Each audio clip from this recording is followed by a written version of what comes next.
السلام علیکم. ستړي مشئ. د متخصص ناول درنو مینوالو هیله ده چې تاسې ټول به ښه اوسئ.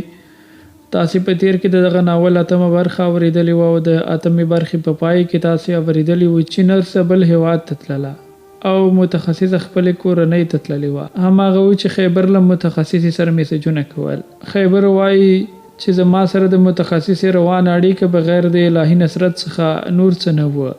تر دې ځایه تاسې په تیره برخه کې اورېدلې وه دا چې له متخصصې ته مې ولیکل. باور وکړئ چې ستاسې په کچه نجلۍ په ټول افغانستان کې نه وینم. دا سال لپاره هم نه وایم بلکې یو واقعیت دی. متخصصې بیا مننه وکړه. ویلې هیله کوم تاسې خپله قدرمن یاست. ما ویل مننه.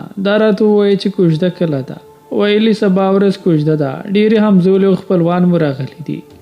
ما ویل ستاسې کوژده به هم د واده کمه نه وي. ویلې هو زموږ د کوژدې ورځ د واده د ورځې هم خوندوره وي او بیا موږ د ورور په رقم د خور په کوژده کې هم هماغه رقم خوشحالي کوو. ما ویل ستاسې دا رواج ډېر په زړه پورې دی. خوند هم همداسې کوي. موږ یوازې د کوژدې غږ واورو. ویلې هو ستاسې د کوژدې او واده په برخه کې ډېرې ستونزې شته. ان هلک او نجلۍ د واده وروسته سره وګوري. ما ویل زموږ ولایت کې کله کوم واده ته تللی یې؟ ویلې هو څو ځلې د همکارانو ودونو ته تللی یم. ډېر عجیب ودونه مو دي. ما ویل وبخه ستاسې سره به مېلمانه وي هسې نه چې مزاحم شم. ویلې مشکل نشته. تر اوسه هغوی سره وم. لږ مخکې ترې راپورته شوم. ما ویل سمه ده. زه ډارېدم چې مزاحم نشم. ویلې رښتیا اوس ناوخته مې ستا د وټساپ سټوري ولیده. د چا بغیر د ژوند نه تېرېږي. ومې خندل. ما ویل بیا دې ورفکر شوی دی. هسې سندره مې خوښه شوه. دا باید مې سټوري کړ. وی لیکل شوګیر صاحب ستا بعضې چارې کټ مټ د عاشقانو دي. بیا هغه عاشقان چې غلبیل وي. د غلبیل لغات ته مې رښتیا ورته وخندل. مسلسل مې د خندا سټیکرونه ور ولیکل. غلبیل مې څو ځلې ورته ولیکل. هغې هم خندل چې ښه وایم نو که دې یوازې ښه ژوند تېرېدلی بې د هغې به دې نه لیکلی. ما ویل خدای دې ستا څوک خولې ته نه برابرېږي. لیونی به یې کړې. ویلې نن روغتون ته تللی وي؟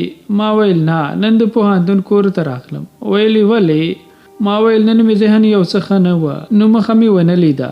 د خندا سټیکر یې میسج ته ورکړ او ویې لیکل نو زه په تا ګرمه یم. بغیر د یو چا د وخت هم نه تېرېږي او ذهن دې هم ښه نه وي. کیو د اردو ژبې لغات دی ولې معنا لري. متخصصې تقریبا په 4 ژبو داسې خبرې کولې لکه خپله مورنۍ ژبه یې چې وي. پښتو، دري، اردو او انګلیسي. د دې ترڅنګ په عربي ژبه هم یو څه بلده وه. متخصصه د کمالاتو غر وه. د ښایست دنیا وه. د استعدادونو نړۍ وه. د نزاکتونو جهان وه. د حیا هنداره وه. د غرور سپېڅلی سنګر وه. د ځیرکتیا سپوږمۍ وه. هغه حمزه بابا بیت دی چې حمزه د خوږ اشنا به درته څه صفت بیان کړم ګوډه چې د هرې ډډې وڅکې خوږه وي. د متخصصې کیسه هم داسې وه. د دې لپاره نه چې زما خوښه وه بلکې واقعیت او حقیقت کې هم داسې وه. په اردو ژبه مې ورته ولیکل چې انسان نیمګړی دی. د ژوند بعضې برخې داسې وي چې بغیر د ځان نور خلک نشي درک کولی. ویلې دقیقا مګر ته خو نارې ورته وهي کاش هغه یې درک کړي. ما ویل څوک یادوي؟ ویلې ستا د سټورۍ و بیتونو مخاطبه. ما ویل وای تا ته زه اوس څه ووایم؟ دلیل او منطق مې هم بل طرف اړوي. خندل یې. ویلې ستا دلیل او منطق هم نارې وهي چې موږ د شوګیرونو ملګري یو او د دردمند وجود حصه یو. ما ویل ستا د وسې نه یم. هر څه چې وایه. وی لیکل نو متخصصه خو باید یو څه حق ولري. ما ویل ستونزه دلته ده چې حق لري. ویلې رښتیا ست مې هم درته ونه کړ. زما د خور د کوژدې مراسمو ته نه راځې؟ ما ویل اوس راته وایي چې زړه دې وای پرون به دې د ځان سره بیولی وای. ویلې یې ولې ته کوچنی یې چې یوازې نشي راتللی؟ ما ویل هدف مې دا نه دی چې یوازې نشم تللی. زما مطلب دا دی چې بېګا به دې راته ویلي وای. وی خندل. ویلې پوهېږم ټوکې مې در سره وکړي. ما ویل زه هم ټوکې کوم. وی لیکل بل ځل چې زما کوژده شي راځې؟ د متخصصې دغه خبرې هیڅ خوند ونه کړ. چون ټوکه وه خو بیا یې هم مزه نه وه. ما ویل ضرور درځم سره د یو بم. ویلې د بم سره ولې؟ ما ویل د ډېرې خوشحالۍ څخه. ویې خندل. ویلې ته اوس دغه کس ریکارډ ماتوي چې ویل به یې د زوی په واده کې د ډېرې خوشحالۍ څخه ځوانمرګي بریدونه کوم. دې خبرې ته ما هم وخندل. میسج یې وکړ. په لیکلو مې ګوتې ستړې شوې. که وخت لري زنګ ووهه. الله دغه خبرې نړیوال خوند وکړ. ما ویل په موبایل زنګ په واتس اپ ویلی واتس اپ ښه دی.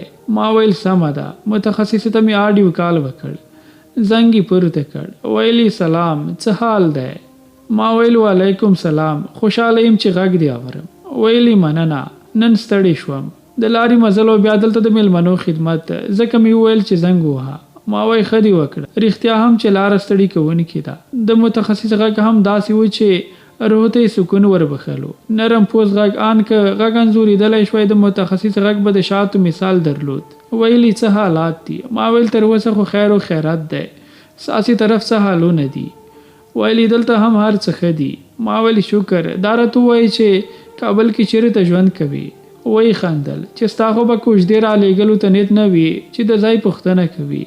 ما وویل موږ دومره نصیب او جرأت کله لرو خو تا ولې داسې خبره وکړه؟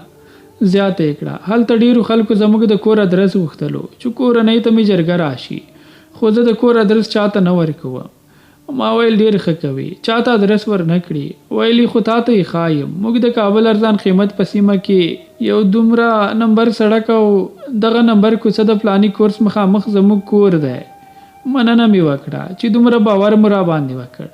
ویلې هیله کوم پر تا زیات باور لرم. دا راته ووایه چې ستا کوژده به کله وي؟ ما وایي زما کوژده بې درکه ده. زه عاجز به دومره ژر د کوژدې غږ وانه ورم. وی خندل ولې لکه چې هغه ظالمه چې ته یې سټوریو کې ادبي ستا غږ نه اوري. ما ویل د سټوریو کیسه هسې د ذوق خړو بول دي. ما ته بعضې لنډۍ او بیتونه ډېر خوند راکوي.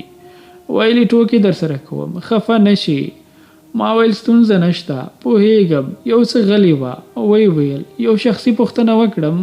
ما ویل هو بالکل. وی کړه. ویلي ستاسې د کورنۍ عمومي ژوند څنګه دی؟ څه ډول ژوند کوئ؟ وروڼه خویندې خو دې راته ښودلی وي. ما ویل نه پوهیږم څه ډول یې درته تشریح کړم خو موږ نورمال ژوند کوو. ښار کې کور لرو. یو ورور مې د یو خارجي مؤسسې د روغتون سره دی او بل ورور مې درسونه وایي. خویندې مې هم ښوونځي ته ځي. ویلي ډېر ښه. ښار کې کور مو خپل دی که کرایه؟ ما ویل ښار کې کور مو خپل دی او یو بل کور د پولیسو نمرو کې لرو چې په کرایه مو ورکړی. ویلي ماشاءالله بیا خو ښه یاست خو اصلي د همدې ځای یاست؟ ما ویل اصلي د ښار لرې د یو غرنۍ سیمې یو. څو کلونه وړاندې ښار ته راکډې شوي یو. تر اوسه دلته ژوند کوو. ویلي ښه مور او پلار دې څومره عمرونه لري؟ ما ویل پلار مې سپینګیری دی او مور مې یو څه ښه ده بیخي ښه صحت لري. ویلي بیخي خوشحاله شوم. ماشاءالله ډېر ښه. مننه مې وکړه. ومې ویل کولی شم له تاسې هم یو شخصي پوښتنه وکړم؟ ویلي هو. ما ویل ستا وروڼه څه کوي؟ ویلي 2 وروڼه مې اروپا کې دي. یو په پاکستان کې ژوند کوي او یو دلته دی. پلار مې څو کاله وړاندې د حق دای ته لبیک ویلی. غم شریکي مې وښوده چې د پلار په مرګ مو خفه شوم خو دا حق لار د ټول به مرو. ویلي رب مو دې د خپلو غمونو وساته. امین مې وکړل او زیاته مې کړه. په وروڼو کورنۍ مو خوشحاله شوم. بیا یې مننه وکړه. ویلي دغه کوژدۍ چې روانه ده دا خور مې زما مشره ده او زده کړې په همدې برخه کې تر تخصصه کړي. زما سره په یو ځای وه. ما ویل ستاسې جوړه هم بې جوړې ده. په افغانستان کې 2 خویندې او بیا دواړه متخصص یاستې نه د نظره مو کړم. خندل یې. ویلي دومره صفتونه مو مه کوه. دا د مشر متخصص کوژده وکړه او زه یې پرېښودم. ما ویل نو ته هم د هغې د زه د کوژده وکړه. کټ کټ یې وخندل. ویلي ته هم داسې خبرې کوې اوس نو کوم لیونی راونیسم چې راځه سبا کوژده کوو. ما ویل ستا خور خو هوښیاره ده. دا د کوژده یې وکړه. د ژوند شریک یې پیدا کړ. یو ته چې د کوژدې لرې لرې تښتي. زیاته یې کړه. خیر هغه راڅخه مشره وه. انشاءالله هر څه به سم شي.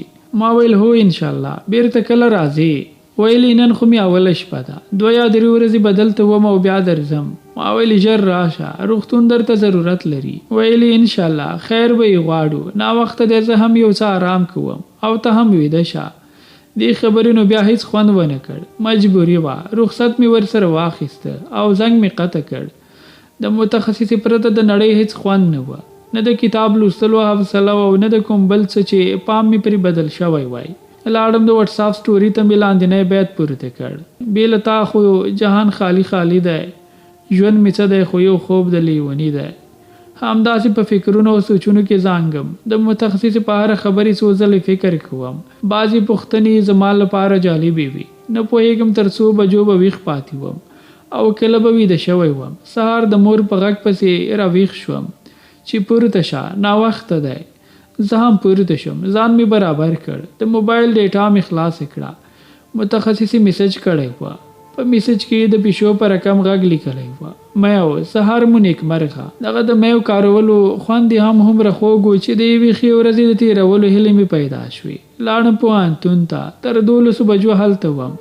د هغې وروسته روغتون ته لاړم. د روغتون دروازه هم خفه غوندې ښکارېده، لکه د متخصص په تګ چې خفه وي. روغتون ته دننه شوم، اتاق کې مې لباس بدل کړ، بیرته عملیات خونې ته راووتم. عملیات خونه هم بې رنګه وه، لکه د روژې اوله ورځ. دومره خاموشي وه لکه بیابان. د عملیات خونې بهر راووتم، د ښځینه واټ مخې ته مې وکتل، لکه دیوالونه چې د متخصصې د نشتون ویر کوي، یا لکه هر خوا چې د متخصصې د تګ نارې وهي. کټ مټ لکه تر ټولو خفه فلم منځنۍ صحنه.